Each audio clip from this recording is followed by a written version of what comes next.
Hola, querido público del Etreum Horror Film Fest 2024. Esta noche de domingo culminamos nuestros 3 días de lo mejor del cine fantástico aquí en Colombia y pues para cerrar con broche de oro tenemos una invitada súper especial.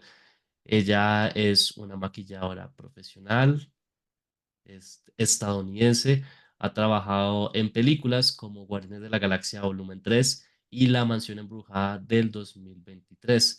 Así que démosle un aplauso para Amber Michael.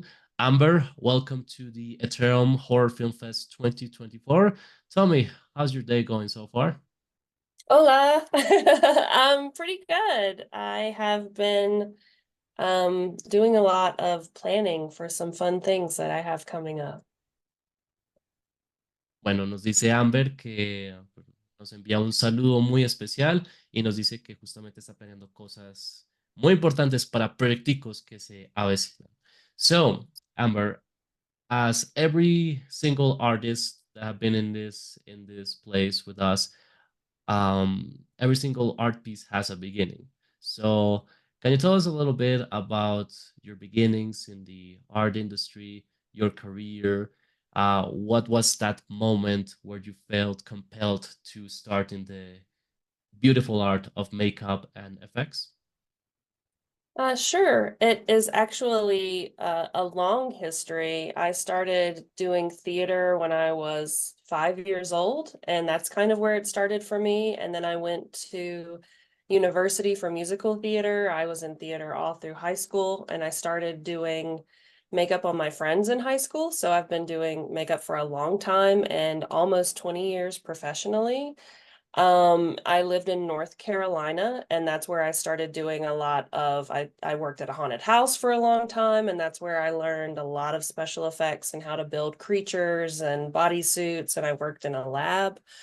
I worked on a lot of music videos there and commercials and independent films, and it wasn't until I moved to Atlanta, Georgia in 2016 that I worked on my very first union production, which was The Walking Dead. That was the very first major big set I'd ever been on, and it was a beast to say the least. There were many times when I thought I would die of heat exhaustion. It was definitely an experience, and I'm glad it was my first big union production because it really broke me in. And I joined the union a few years later, and the rest has kind of been history. That's wonderful, Amber. So I'm going to translate the answer to our audience here in Colombia. Ella nos está diciendo que básicamente desde pequeñita tuvo la afición por el maquillaje. Ella de hecho empezó desde muy temprana edad a involucrarse en el teatro y de hecho al llegar a la escuela secundaria ella se encargaba de hacer el maquillaje para sus compañeros. Entonces, por varios años ella empezó a aprender de la profesión y pues durante el transcurso de 20 años fue perfeccionando sus habilidades hasta que en el 2016 ella llegó a la ciudad de Atlanta, Georgia, donde tuvo su primer trabajo como miembro de la Unión en un pequeñito programa llamado The Walking Dead. Y ella nos cuenta que fue una experiencia bastante épica, pero también muy abrumadora, que de hecho en los primeros meses ella pensaba que iba a morir de exhaustión, de cansancio por el calor, porque ciertamente las condiciones eran bastante fuertes, pero que fue una experiencia que le abrió los ojos a lo que sería su ilustre carrera hoy en día. All right, Amber. So, The Walking Dead obviously is one of the most popular shows, like for the last 14 years. Yeah, it's incredible to believe that it's been 14 years since the first episode came out. But obviously, looking at your resume and seeing your evolution as a makeup artist, obviously you have landed into big territory now, because from going to theater to small films to being in one of the biggest television projects ever, you also have landed some of the biggest films in recent memory, and one of them obviously is Guardians of the Galaxy Volume 3, in which you were part of a big team of makeup artists, and there is even a world Guinness record for the most amount of prosthetics applied into a single movie production. So please tell our audience how how was that experience. But before that, I'm going to translate the question to our audience. Lo que le estoy preguntando a Amber es que ya que ella estuvo en The Walking Dead, que es uno de los programas de televisión más populares de los últimos 14 años, pues ella ha tenido una gran evolución con respecto a su hoja de vida, y uno de los proyectos que más destaca es Guardianes de la Galaxia Volumen 3, donde ella fue parte de un gran equipo de artistas, y de hecho este tiene el récord Guinness de ser la película con la mayor cantidad de prótesis aplicadas para una sola producción. Entonces lo que le acaba de preguntar es cómo fue su experiencia con la producción dirigida por James Gunn. You can go on now. Working on Guardians was such a wonderful experience. I got to be very lucky in that a lot of my friends were working. We were a big team, and um still when I work with my friends who we worked on that together, we talk about it like that was such a rare experience. Everyone, we were working with legends on that. It was really amazing. Everyone came and they were all so talented, and they didn't show up with ego. Everyone was just happy to be there, and we all got along. When we wrapped, we like hugged each other and cried, and that like never happens. We're like usually like, okay, peace, we're done. I'll see you on the next one. But it was such an amazing experience, and it was so fun because I remember the day that they came in and told us that we had gotten the world record. We were in the middle of working, and so like we got the world record, we weren't even done applying. I don't remember how far out from wrapping we were, but we weren't even finished, and we had already gotten the world record. And we were like simultaneously working on the Christmas special at the same time. I don't know if you've seen that, but that's a lot of fun. The Guardians Christmas special, Kevin Bacon is in it, and that was a lot of fun. It was so fun because we were just doing so many different types of aliens, and we had little kids, and we had the nowhere people who lived in nowhere, and we were just doing like blue people and pink people, and then aliens with like all these like crazy spikes, and it would be like we would do multiple things throughout the day that weren't even related to one another. And then we went to the humanimals, which were these human animal hybrid people, and that was just so much fun. I got to help with a couple of different creatures, but the main creatures that I did were the turtles, and they were so fun. We were also exhausted. Our call times were like 3:30 in the morning. The person who helped me do the makeup application would literally hold the actor's head while she slept at like 4 a.m. while we applied all the prosthetics and stuff. It was so much fun. It was exhausting, so much fun, so worth it. A very wonderful memory for sure. I have a small question about that. What time did you guys slept? Because Uh, well, they were usually pretty good about allowing us. There were so many of us usually, and this was 2022, so it's been, a couple of years now. Um, so there were so many of us, and they were usually pretty good about kind of like splitting us up into shifts. So we would still get there at like 3:30, 4 o'clock in the morning. Sometimes we would have, a little bit later call times, but that was usually kind of the vibe. And then we would, power through everyone, and then like a group of us would like take the first shift, and we would go to set and like do all the touches and everything. And then like usually after lunch we would like break, and then the people who like stayed back would go to set. So there was kind of like some downtime, sort of like after you get through the rush of everyone. um Things usually kind of like you kind of take some downtime in the middle of a day when you're working on a production like that. And then I know I slept that had to have happened. I'm sure that the thing is too is that studio's like in South Georgia, which is like an hour away from where most people live in the Atlanta metro area. And it's at Trilith, which used to be called Pinewood. It's where all the Marvel, well, most of the Marvel Disney stuff gets shot. So that was on top of the call time, your hour travel there and hour travel home. I was at least getting 6 hours of sleep, hopefully, usually. It's a blur. I try not to think about that part of it. And our Oh, coordinator was really great. Like the department head was really wonderful, and the coordinator was really wonderful. And like being like, who needs to go home early? Because there were so many of us. Once we went through makeup, they were good about like breaking us and like letting some people leave if they needed to go or whatever. So it was a really great set to be a part of. I'll be exhausted any day to work with that team again. all right, so I'm gonna translate this one to the audience.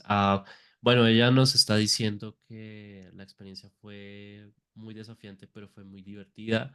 Ella, pues, ellos cuando escucharon sobre el récord Guinness, de hecho, no habían terminado de grabar la película. No recuerda exactamente hacia qué porcentaje de película habían terminado en ese momento, pero básicamente fue una sorpresa para todos ellos. Era un equipo bastante grande, como ella me lo menciona, y ciertamente fue una experiencia que ella jamás olvidará.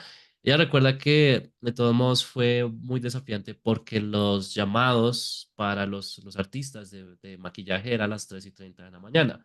Así que habían muchas ocasiones en que ellos sostenían las cabezas de los actores mientras estaban durmiendo. Y al final, pues eran jornadas extensas, pero hubo una muy buena química entre el equipo, hubo mucha empatía. Digamos, los jefes allá en los estudios Pinewood en Georgia eran muy amables. Ella también me menciona que ellos grabaron la película en los estudios Pinewood que quedan en el sur de Georgia, que es como a una hora de la parte urbana, del casco urbano de la ciudad de Atlanta. Así que obviamente era muy desafiante porque tenían básicamente una hora de viaje, tanto de ida como de vuelta, que ella durmió aproximadamente unas 6 horas durante el rodaje, pero que al final volvería a sentirse exhausta tan solo con trabajar con el equipo con el que trabajó en Guardianes Volumen 3.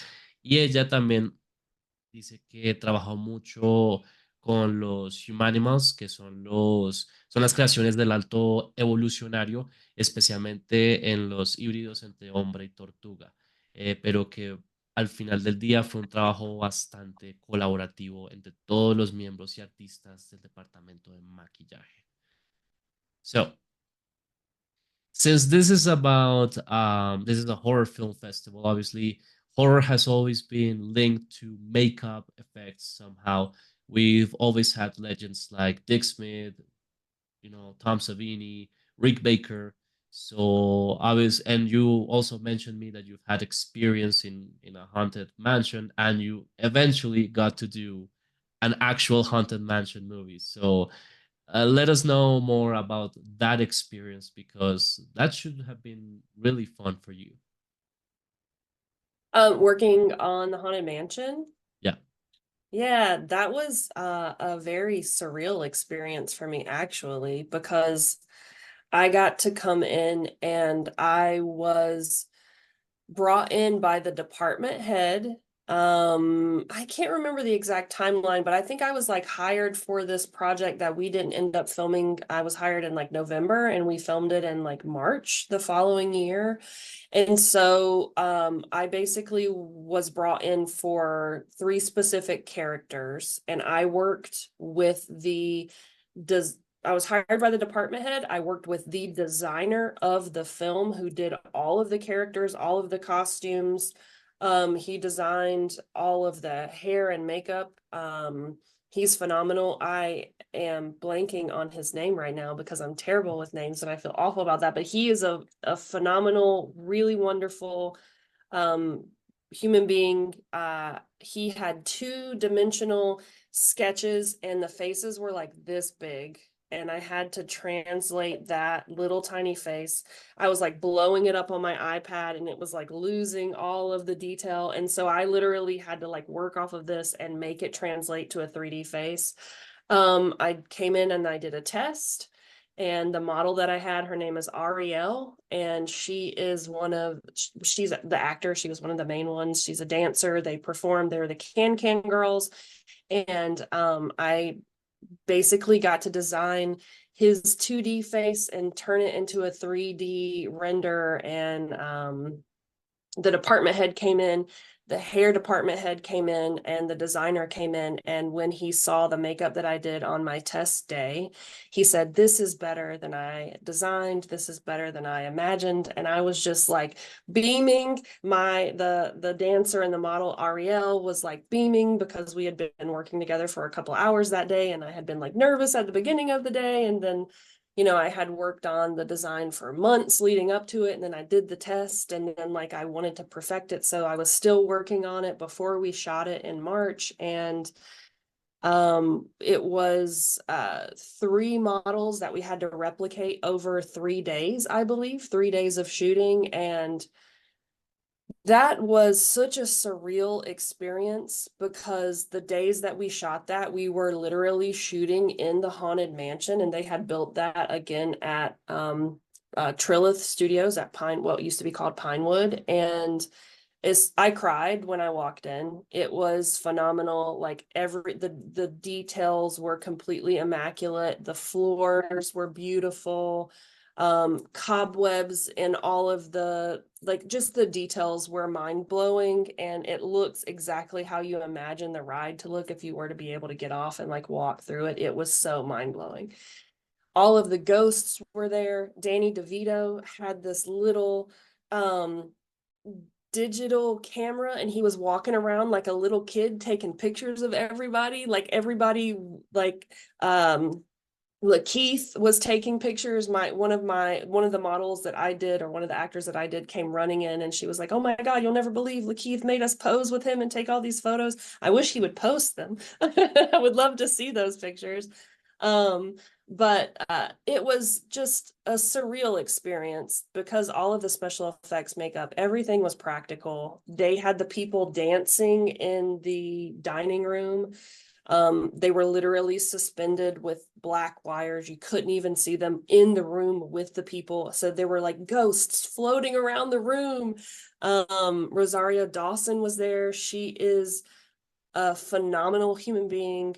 Um, it was it was a really wonderful, excellent experience, and I'll treasure it forever. And Nice. then, to mention, the girl that I did the makeup on, the main girl, she made it on like the poster. She was on all the billboards. She's like right over Rosario Dawson's shoulder. I was super stoked about that. You could point out that those promotional pieces and say, "That's my baby." Yeah, yeah. And it sucks because all of that stuff came out during the strikes. So we couldn't say anything about it or make any kind of hoopla about it. Like literally everything the biggest things that I worked on in my career all came out like during the writer's strikes. Yeah, Yeah, that cool. was a very weird time, It was a wasn't very it? strange time. It's still a strange time. It's still a strange time. Yeah. It almost feels like a Doors, like a song from the Doors. Yes. All right, so I'm gonna translate this one. Lo que Amber nos estaba hablando, bueno, yo le estaba preguntando, bueno, empezamos la pregunta con respecto al maquillaje y su relación con el terror, porque justamente estos son dos cosas que compaginan muy bien desde el inicio, ya sea por el trabajo de Lon Chaney Jr. o por Boris Karloff, y yendo a artistas de maquillaje como Dick Smith, Rick Baker o Tom Savini. Entonces, ella pues nos mencionaba que cuando empezó su experiencia como maquilladora, ella se especializó en mansiones embrujadas y justamente tuvo la oportunidad de trabajar en la versión fílmica del 2023 que se estrenó por Walt Disney Pictures. Entonces, ella nos comentaba que al principio estaba con otro proyecto que al final no se cuajó. La llamaron para hacer unas pruebas de maquillaje. Ella pues trabajó con una modelo llamada Ariel. Hicieron unas pruebas durante aproximadamente 2 horas. Luego llegaron las cabezas principales del departamento de arte y vieron lo que Amber había propuesto y les encantó. Así que Amber pues aseguró su puesto en la película. Ella cuando llegó al set de esta mansión embrujada básicamente quedó impactada al punto en que casi lloraba, porque los sets eran prácticos, digamos que todavía habían cosas muy de la vieja escuela y eso le emocionó bastante. El maquillaje estaba ahí, era algo físico, digamos que los fantasmas si flotaban por el aire usaban unos cables que ayudaban a vender la ilusión y pues que tuvo una experiencia muy bacana, muy interesante con los actores Danny DeVito, que se la pasaba con una cámara digital, él siendo muy chiquito y muy gracioso, la Kit Stanfield que tomaba fotos cada nada y que ya aún está preguntando cuándo las va a publicar, y Rosario Dawson que ella dice que es un maravilloso ser humano que realmente hizo un gran ambiente en el set. Amber también dice que está muy orgullosa porque el diseño del espectro que ella hizo para esta película terminó en todas las piezas publicitarias de la mansión embrujada. Sin embargo, y lo amargo de esto es que ella no pudo disfrutar mucho de su proceso, de poder hablar del proceso de hacer esta película, porque esta cinta desafortunadamente se estrenó durante la huelga de guionistas y actores del 2023. Entonces, para ella eso fue un poquito devastador y que ella dice que sus trabajos más importantes llegaron en una de las épocas más extrañas de Hollywood, pero que aún así es una experiencia que va a atesorar. All right, Amber. So it's been a very interesting career because you work on not only genre like in The Walking Dead or Lovecraft Country, which is another television project that you were involved in, which also came in a very strange time, in a time where we all felt that we were going to die by a deadly virus, like in the movie 12 Monkeys. Uh, but also you've been in other types of films that are not necessarily about monsters, such as Pain Hustlers, which came out, if I'm not wrong, either last year or earlier this year. It's the latest film by David Yates, is very well known as a director of the latest Harry Potter movies. But this time around, he did like took an interesting turn, going back to his roots as a drama director. And looking at your IMDb, the credit that I see here is actually very interesting because, and there is actually an anecdote you spoke of in your Instagram about a body paint that eventually did not came out in the final cut. Is that right? So can you tell That's us more correct. about your experience about that? That was probably alongside really that whole run of work. I just was coming home, The Guardians and then Haunted Mansion, and I got to work on the final Halloween with Jamie Lee Curtis, and then I don't even remember the order of this. I was on set working on Echo, which is a TV show that just came out not that long ago. Native American superhero. And I got a call from this woman who was department head for Pain Hustlers, and they were looking for a body painter. And she saw my work and gave all of my work to David. And it wasn't just me, there were multiple other body painters in the running, and he chose me especially. And then I got to have multiple meetings with him, and he had a few designs picked out, and I wasn't really keen on any of the designs that he had chosen, any of the way that he wanted to go.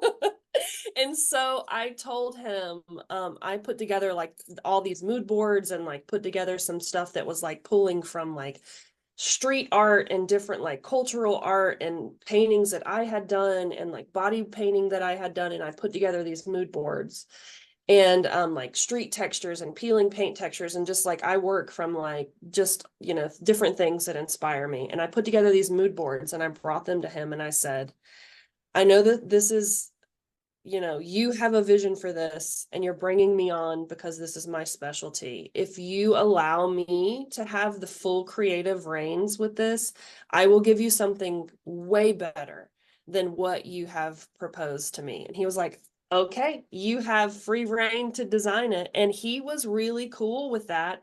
We only had one other meeting after I finalized the design, and then everything else kind of happened over emails. The actor actually came to my home studio, Amit, and we did the test here. I shot it here in the photography studio that I used to have here. And I did two tests before I actually did the test on the actor.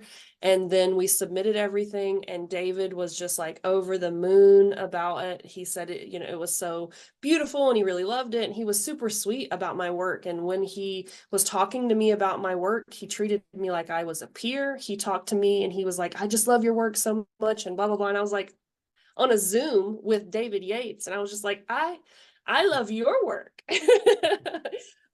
So I literally was having just moments where I would like get out of these meetings and then like go sit on the living room couch and then be like pinching myself and like trying to process what was happening out loud.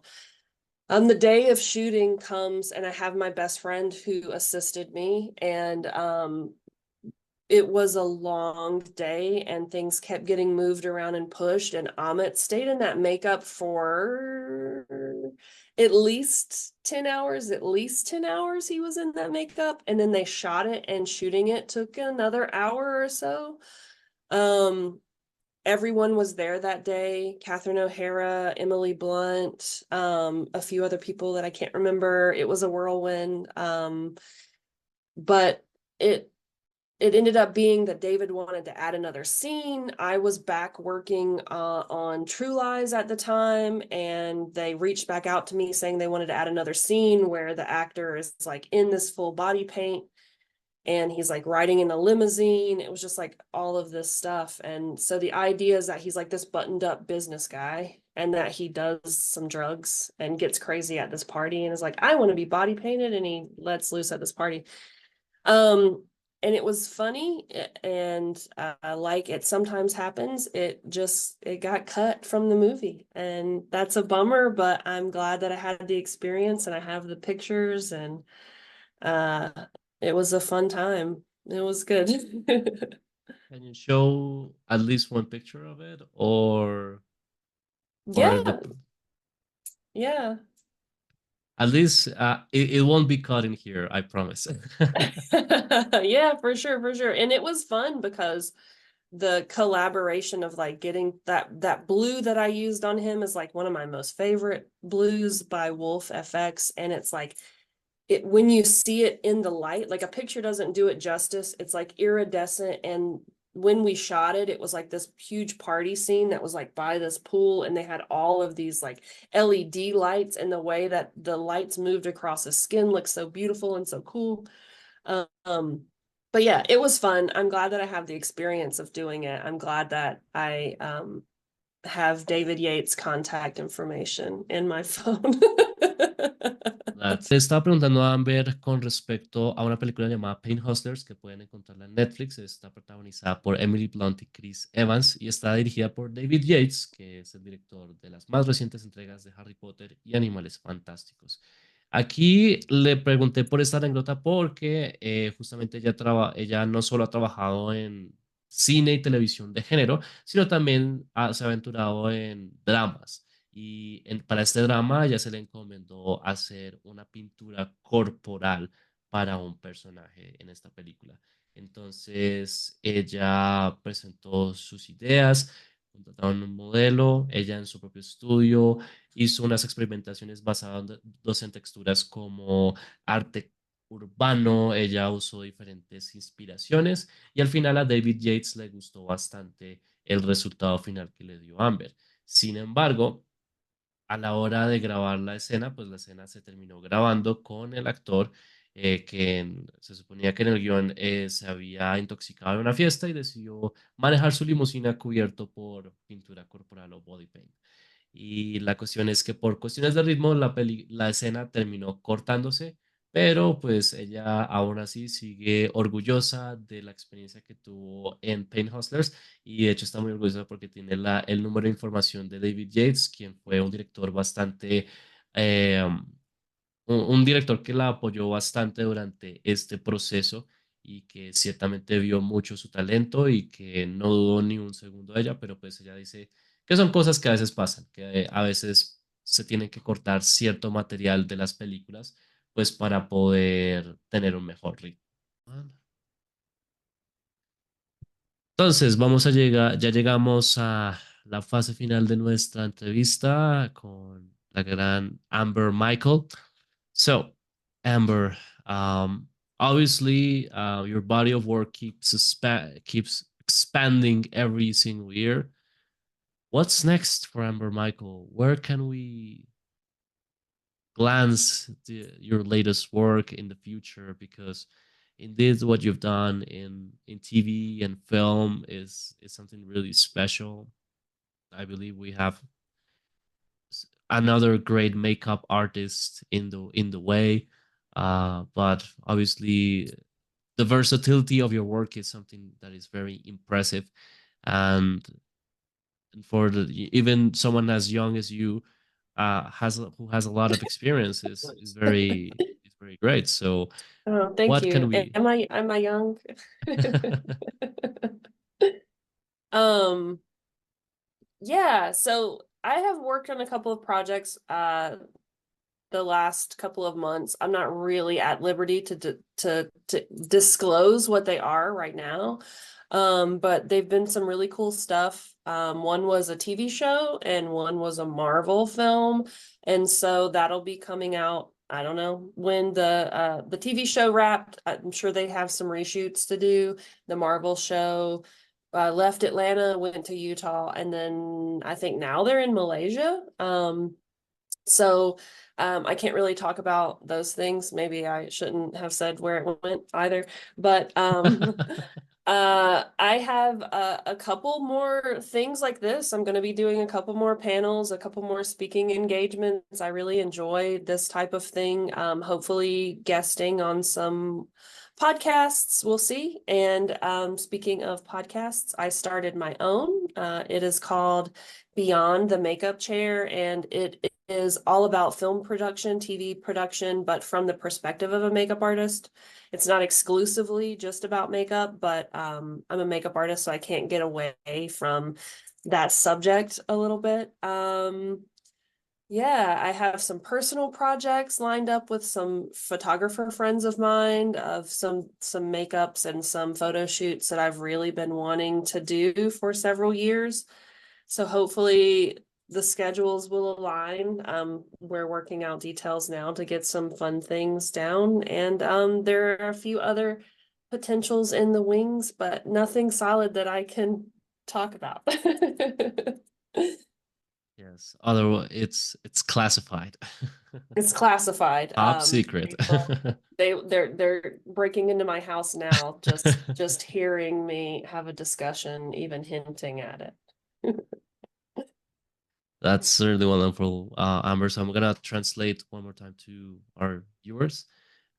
Bueno, le estaba preguntando, bueno, primero que todo estaba destacando mucho el gran trabajo que ha hecho Amber en todos estos años de carrera. Ciertamente una mujer tan joven ha logrado tantas cosas, tanto en televisión como en cine. También le estaba preguntando sobre futuros proyectos. Ella me comentó que uno de esos era una serie de televisión que saldrá muy pronto y también una película de Marvel que pues ella no puede hablar mucho de eso porque pues obviamente por cláusulas de confidencialidad no se puede, pero pues eventualmente sabremos cuando salgan avances o anuncios porque Amber pues ha estado metida mucho en el universo cinematográfico de Marvel. A mí se me olvidó mencionarles que ella no solo trabajó en Guardianes de la Galaxia Volumen 3, sino también trabajó en el especial navideño de los Guardianes y también en la serie Echo, que se estrenó a principios del 2024. Y pues también está trabajando en proyectos personales, moviéndose en muchas cosas, en algunas cosas pendientes, pero pues ella todavía no nos puede comentar lo que le depara el futuro a esta gran artista de maquillaje. Y también ella aprovecha y sacó su podcast Beyond the Makeup Chair, donde nos habla de sus experiencias en producciones de televisión y cine desde el punto de vista de un artista de maquillaje. Entonces, este podcast lo pueden encontrar en las redes de Amber Michael, en su Instagram, en su YouTube, y realmente si tienen la oportunidad, chéquenlo porque es un podcast que les va a dar muchos tipsitos, que les va a servir, especialmente si ustedes también están metidos en la industria del cine como nosotros. So, Amber, in the name of the Etreum Horror Film Fest, we want to thank you very much for coming here to speak about your experiences. It's really been a wonderful time with you, with these anecdotes and with all of the experience you've said so far. Uh, Before we go, can you give at least a tip to those who are beginning with this career in makeup art and FX? Because there are lots of people that are very excited to be part of this world, but some of them may be a bit down because of the advancement of digital effects, and that sometimes makeup effects may be seen as obsolete, but in reality, it is not because it's very essential, especially if you're going to transform, let's say, Stellan Skarsgård in a very fat guy, or Tim Curry into a 6 foot tall demon. I mean, it's like it's something that is very essential, and just like with what we've seen with Guardians of the Galaxy Volume 3 is that you that those designs of the aliens stick up with you because they were worn by actual actors and stunt people. So that's something very essential. So what kind of tips would you give to someone who is very passionate about this, but it's not very sure and probably needs to get some motivation in order to pursue this career? Sure. It's not lost on me that it is a very strange time. But there are two things that I find encouraging. The main thing is that studios aside and major corporations aside, the people who are the heart of film production, the actors, the directors, makeup, the whole crew, we are the soul of the art. And the people who got into this industry got into it because of that soul. At the end of the day, that's the reason why I think a lot of us got into it. And I think that it is evident with people looking at photography created by AI, art created by AI. The thing that's missing is the soul. And I think that I'm very thankful for people like James Gunn, who is a very practical effects forward guy and could have done everything VFX. But when you watch a film like that, there's something missing. And I think that the pendulum always swings. And just like when CGI came out and we had this feeling again of, well, they're not going to need makeup artists, they're not going to need special effects artists, they could literally do everything in CGI. And then they went that way and they were doing just massive amounts of really terrible CGI. And people looked at that and they were like, this is awful. And then the pendulum kind of came back to a central place where we work hand in hand now with VFX in such a beautiful and complementary way. And I think that there is a place for technology to continue to evolve and to grow. But as long as humans are human, we will always seek out that soul connection. And that will always be the thing that makes us recognize ourselves in the art. So I think, as far as that's concerned, as long as I think in my lifetime it will still continue. I can't speak to the future. Who knows what apocalyptic nonsense we'll get into. But for me, that's what I really take, heart in, is that the soul is what really drives art. And that's really, at the end of the day, what filmmaking is. And maybe I'm just a romantic about it, but I think that there's something to be said about keeping the human soul in the creativity. And actors prefer to, there are some actors who are fine with walking in, making a buck. It's everything's on green screen. They're wearing a weird suit with dots all over it. Like, but honestly, people want to be in a tangible world where they can look around and actually engage with the people and the things that they're acting with. And yeah, so that's that. But and for people who are passionate about this, I say continue to do it, and to continue to design your own characters and be inspired by art around you and films that inspire you and artists who inspire you, and continue to make your own way. If there's not people out there who you think are going to employ you, be the next generation of filmmakers who are going to say, fuck AI, fuck not, if I cannot say that word. Forget AI, forget the digital things, and I'm going to do it practically, and I'm going to continue to bear this torch, and yeah, take up the reins and create your own art. Those are really beautiful words, Amber. And yeah, fuck AI.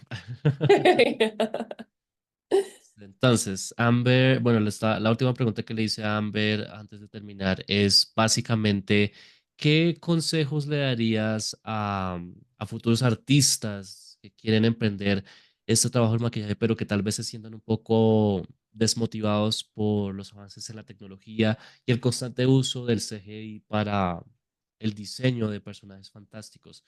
Pero ella dijo algo que me pareció muy bonito, y es justamente que el maquillaje es parte del alma del personaje, y es algo muy hermoso poder tener la capacidad de caminar en un set y poder tocar, poder sentir el ambiente, los elementos de utilería, poder ver al actor y a la actriz personificados en este personaje que con mucho esfuerzo de los artistas de maquillaje pues lograron transformar para el deleite de nosotros los espectadores. Entonces, ella dice que aún en esta época, cuando el pensamiento corporativo a veces quiere irse a la fácil para crear cosas en computadoras o con inteligencias artificiales para ahorrarse el dineral de contratar talentosos artistas de efectos especiales o de maquillaje, pues que al final del día el efecto del maquillaje es algo con el que va a conectar muchas personas. Y al final del día, pues que se joda la inteligencia artificial, eh, sigan persiguiendo sus sueños, que se inspiren, que sigan creando, que aun cuando no les den el chance para poder brillar, ustedes sean la siguiente generación que tenga que pase la antorcha y pueda ser aquella que diga si se puede seguir haciendo esto. Ella dice que, bueno, tal vez sea un poco romántica con respecto a esa visión, pero que en parte es necesario tener esa pasión y ese romance por el arte, porque es un arte muy puro, muy bello y que ciertamente no se puede dejar perder. Así que adelante, sigan creando.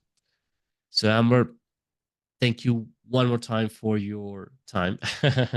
It's an honor to have you as our guest at the fourth Etreum Horror Film Fest. It certainly was a real pleasure speaking to you again after a long time. Um, but certainly we'll be very excited to see what comes next from your body of work. It is really cool to see that a lot of makeup artists are still working really hard today to give us these incredible transformations.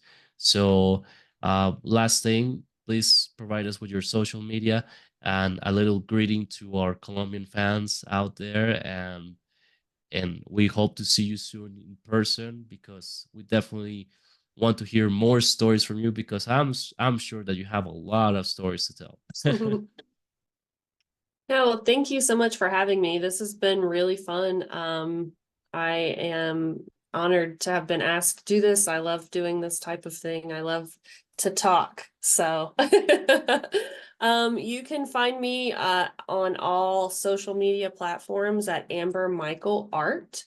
And my podcast is on currently on Spotify and on YouTube at Beyond the Makeup Chair podcast. And yeah, that's me. Thank you so much, Amber. Ella nos dice que pueden encontrarla en todas sus redes sociales como Amber Michael Art y el podcast Beyond the Makeup Chair lo pueden encontrar en Spotify y en YouTube. Lo pueden encontrar ahí totalmente gratis para aquellos que quieran checar las anécdotas que nos puede ofrecer esta bellísima y talentosa artista de maquillaje y efectos especiales. So, that's it for today. Thank you once again for being part of this festival. With this, we wrap up Etreum Horror Film Fest Colombia 2024. We'll see you in 2025 with more horror, more sci-fi, more fantasy, and more animation. Thank you once again to all the people that submitted your work. We received hundreds of films and short films from around 100 countries. It was very hard to choose, but we chose the best. And I hope that everybody from here to Argentina to Mexico to Spain had enjoyed all of the offerings we had for you on this Eternal Horror Film Fest 2024. And remember that this panel will be uploaded on today, June the 16th at 8 p.m. Colombian time. So you will have this full interview with the wonderful Amber Michael. So thank you, Amber, once again. I hope to see you soon. We hope to see you soon and take care. Bye. Bye.